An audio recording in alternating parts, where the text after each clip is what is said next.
Hi again, welcome back. I'm Am-K, and this is part 13 of my series. This part will focus on the toxicology reports. There's a lot to dig through in this one, so this will need to be split up into more than one video. In this particular video, we will focus on the blood alcohol test results, and we will also look at the toxicology results for Nancy Benoit. So let's get started. Okay, we're going to start with the blood alcohol testing. We're going to start with Detective Harper's case summary, and we're going to fan out from there and look at other aspects of the toxicology summary, such as poison determination, DNA evidence, and we are going to look at the identigene and the Expertox reports. So let's start here with the blood alcohol testing.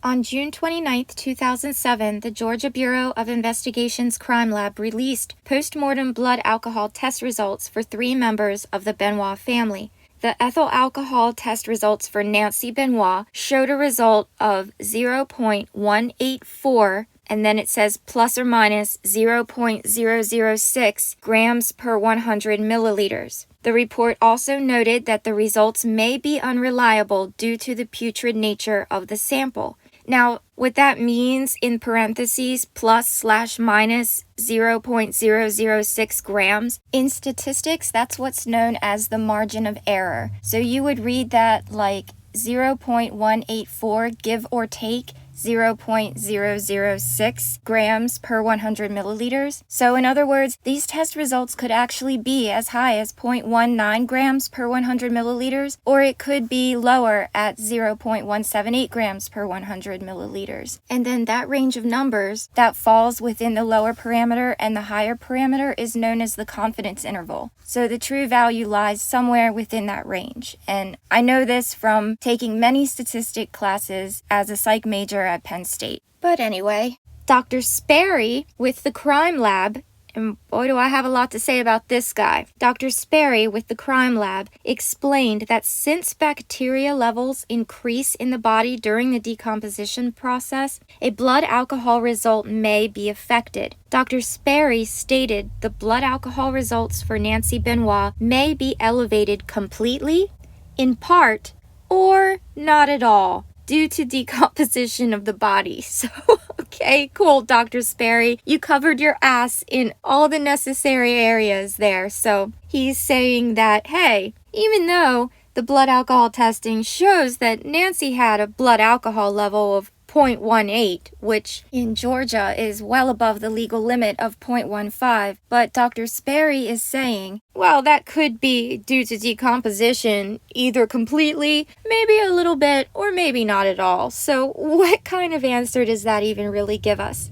And it says the test results for Daniel Benoit and Chris Benoit were negative for ethyl alcohol. And I did actually just get those documents from the Georgia Bureau of Investigation, so we'll go now and check that out. But do keep in mind that there were beer cans found in the trash and a wine bottle found in the basement gym where Benoit's body was found. And you can see crime scene photos of both in part 4 of my series, The Crime Scene. And we also have an itemized receipt that shows Nancy purchased a 9-pack of Coors Light cans and a bottle of Dynamite Merlot.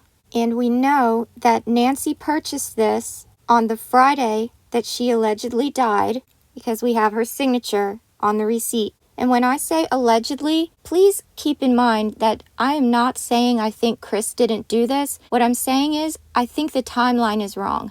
And I think these deaths probably occurred closer together and not over a 3-day time period. And I'm not so sure Nancy was killed on this Friday here that she purchased the wine and the beer. But according to these toxicology reports, the only one who had any alcohol in her system was Nancy Benoit.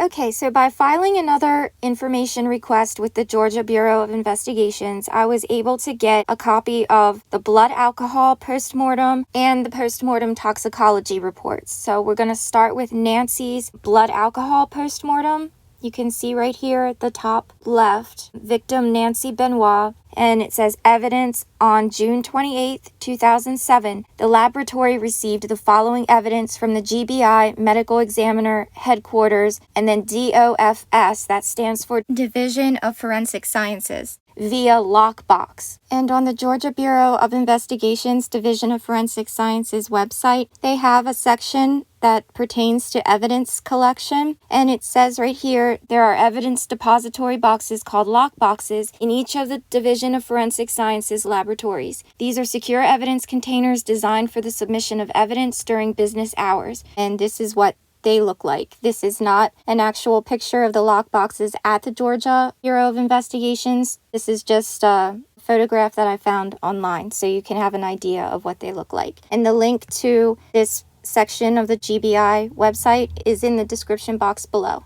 And then I guess 002, that's just the evidence number. Sealed plastic bags containing the following items identified as collected from Nancy Benoit. And then 002A, B, C, those are the items that are sealed within the plastic bag that's numbered 002. So we have 4 tubes containing heart blood, jar containing gastric contents, and a jar containing liver. Results and conclusions from submission 002A, which would be the 4 tubes containing heart blood. So from that sample or that piece of evidence, their results and conclusions are that ethyl alcohol result by gas chromatography is 0.184, give or take, remember it's a margin of error, so give or take 0.006 grams per 100 milliliter. These results may be unreliable due to the putrid nature of the sample.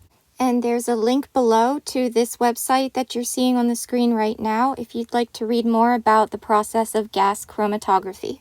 And then the normal disclaimer that I've already read so many times. And then this is signed by F. Wayne Llewellyn, the forensic toxicologist. And then that's the end of that official report. Okay, and now we're going to take a look at the blood alcohol postmortem for Chris Benoit. Detective Harper's summary said that the test results were negative as far as alcohol for Chris and Daniel, but I have the reports, so I'm going to show them to you. So here, the blood alcohol postmortem, case individuals, victim Chris Benoit. Evidence. On 6/27/2007, the laboratory received the following evidence from the GBI Medical Examiner Headquarters, Division of Forensic Sciences, via lockbox. Sealed plastic bags containing the following items identified as collected from Chris Benoit. 5 tubes containing femoral blood, and femoral blood is taken from the area of the femur. 2 tubes containing vitreous fluid, and vitreous fluid is taken from the eye. A jar containing gastric contents, which is fluid taken from the stomach, and a jar containing the liver. And results and conclusions from submission 002A, which would be the 5 tubes containing the femoral blood. Ethyl alcohol result by gas chromatography is negative. And then the disclaimer that only the items discussed were analyzed for this report. This report may not be reproduced except in full without written permission of the laboratory. And there's only 1 page, as you can see down here. So this is the report in full. Signed again by F. Wayne Llewellyn, forensic toxicologist. And then last but not least, definitely not least, we'll take a look at Daniel Benoit's blood alcohol postmortem. Victim individuals, juvenile Daniel Benoit. Evidence. On 6/28/2007, the laboratory received the following evidence from the GBI Medical Examiner Headquarters, Division of Forensic Sciences via lockbox. A sealed plastic bags containing the following items identified as collected from Daniel Benoit. 3 tubes containing heart blood, 1 tube containing urine, 2 tubes containing femoral blood, a jar containing gastric contents, and a jar containing the liver. And the results and conclusions from submission number 002C, which would be the 2 tubes containing the femoral blood, that the results are ethyl alcohol results by gas chromatography are negative. And then it says these results may be unreliable due to the putrid nature of the sample. And then the disclaimer, this result may not be reproduced except in full. And so we have 1 more page here that has absolutely nothing on it except to say that it's the end of the official report. And again, related agencies that this was sent to: Child Abuse Protocol Committee of Fayette County and Child Fatality Review Board, which again, like I said in part 12, when we looked at Daniel's autopsy report, I think that that's just standard procedure. Anytime a child dies, that these agencies are notified. But I think a question I'd really like to know the answer to is, why was Nancy's blood alcohol post-mortem, and in fact any examination pertaining to her blood, why did they use heart blood? As you can see right here, 4 tubes containing heart blood, while for Chris Benoit, we have 5 tubes containing femoral blood, no heart blood. And for Daniel, even though we do have tubes of heart blood, we also have tubes of femoral blood, and it's the femoral blood that was used for his blood alcohol test for post-mortem. And I would like to know why, because with a little bit of research I did, according to the National Institute of Health, National Library of Medicine, National Center for Biotechnology information, drug concentrations in post-mortem femoral blood compared with therapeutic concentrations in plasma, it says in this study that femoral blood is the best place to draw blood to get the most accurate readings for post-mortem toxicology results. So make of that what you will. And as always, a link to this is below if you'd like to read more into it. Let's move on. Okay, and that's all that we have as far as the blood alcohol testing. So let's go now to the blood toxicology, and this is back in Detective Harper's case summary. So on July 12th, 2007, the Georgia Bureau of Investigation's Crime Lab released the results of the post-mortem toxicology testing performed on Nancy Benoit, Daniel Benoit, and Chris Benoit. The toxicology results for Nancy Benoit showed negative for blood levels of barbiturates, cannabinoids, marijuana, and cocaine or cocaine metabolites. The results were indicative for common opioids. In regards to the common opioid test, the results showed positive for hydrocodone at 0.12 milligrams per liter or 120 micrograms per liter. So at least here, they're acknowledging that the 0.12, they're measuring that in a different unit. And it's the same way with the alprazolam in Daniel's blood. It's measured by milligrams per liter, but all the other drug levels for Nancy and Chris are measured by micrograms per liter. Is that weird? Let me know what you think in the comments, because why it's like that? I don't know. I could speculate. It seems to me like they're trying to make it look to maybe somebody who would just be scanning through this quickly to look at that and think, oh wow, that's low. She didn't have a high level of opioids in her blood, when actually she did.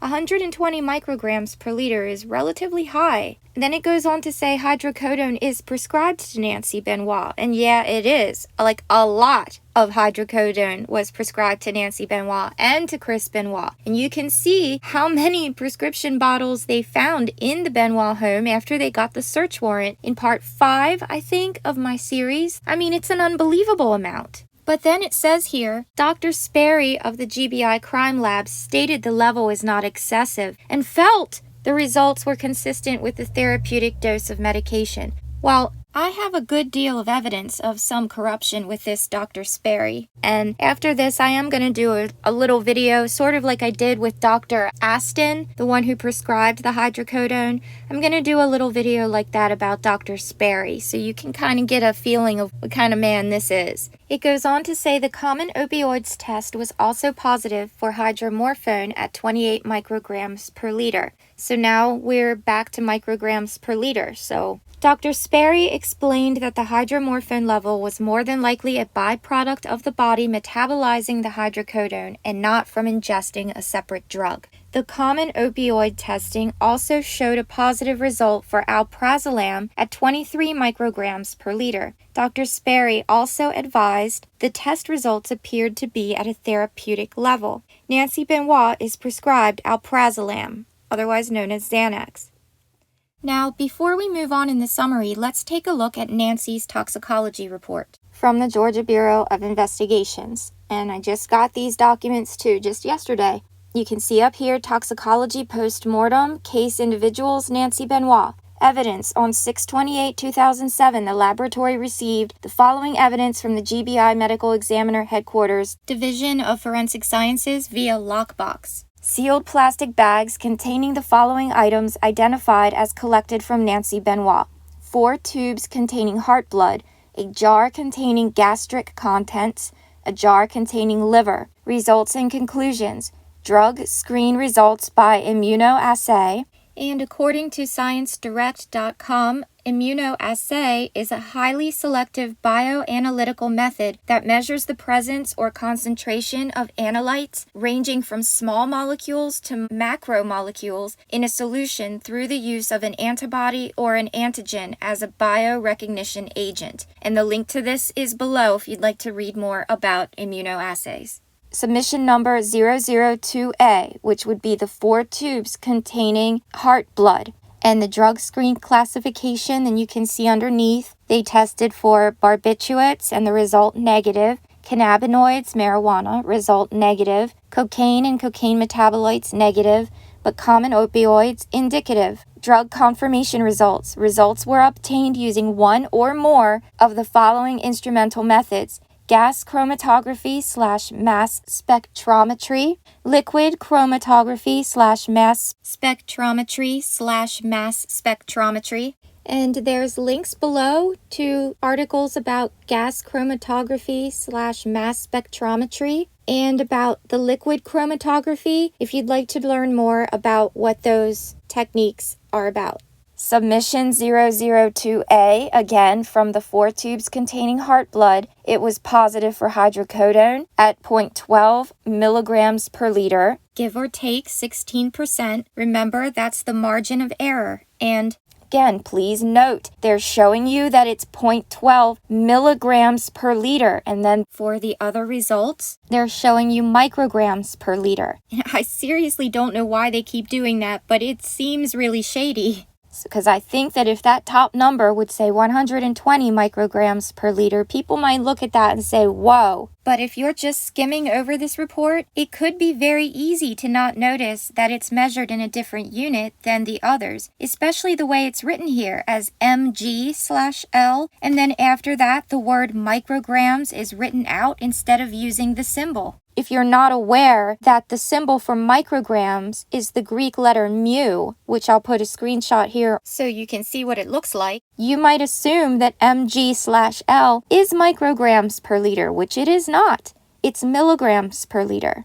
And even here on Wikipedia, when you look up microgram, it says the unit symbol is mu-G according to the International System of Units. It says the recommended symbol in the United States and the UK when communicating medical information should be mcg. And then down here, it says the United States-based Institute for Safe Medication Practices and the U.S. FDA, Food and Drug Administration, recommends that the symbol mu-G should not be used when communicating medical information due to the risk that the prefix mu or micro might be misread as the prefix m for milli, resulting in a 1,000-fold overdose. It recommends the use of mcg for micrograms instead. However, the abbreviation mcg is also the symbol for an obsolete unit of measurement known as the millicentigram. So, are they deliberately trying to make this confusing? I think so. Am I a conspiracy theorist for thinking that? Go ahead. Call me your worst. I don't care. I'm calling it like I see it. It's confusing. And why they use milligrams and then micrograms, it says right here in Wikipedia that the Safe Medication Practices and the FDA say don't do that. So it's not like it's difficult to find this information. It says it right here. Very strange. Then it says that it's positive for hydromorphone at 28 micrograms per liter. And I don't really know for sure, but 28 micrograms per liter seems high for something that they're suggesting is just evident in the blood due to metabolization. But again, I'm not a forensic scientist. I don't know. Do any of you know? Please let me know. Do I have any forensic pathologists watching? Please let me know, because I'm a little lost. And I don't exactly know where to go to get the answers. But then it's positive for alprazolam, 23 micrograms per liter. And then, of course, your margins of error. And note how for the alprazolam, that value is correct, give or take 26%. And that seems really high to me because usually you want that margin of error to be as low as possible. But who really knows at this point? This is all just really weird. That's the end of the report. Now this is signed Kenneth R. Smith, forensic toxicologist. And then that's the end of the official report. So let's jump back to Detective Harper's summary. Now, Nancy had 23 micrograms per liter of alprazolam, Xanax, in her system. Let's see what Daniel had. And I'm so sorry to do this to you, but I have to end this part here. So you can go right now to see part 2 of this video, where we continue with Daniel's toxicology results. Thank you for watching. This has been AmK. See you in the next one. Bye!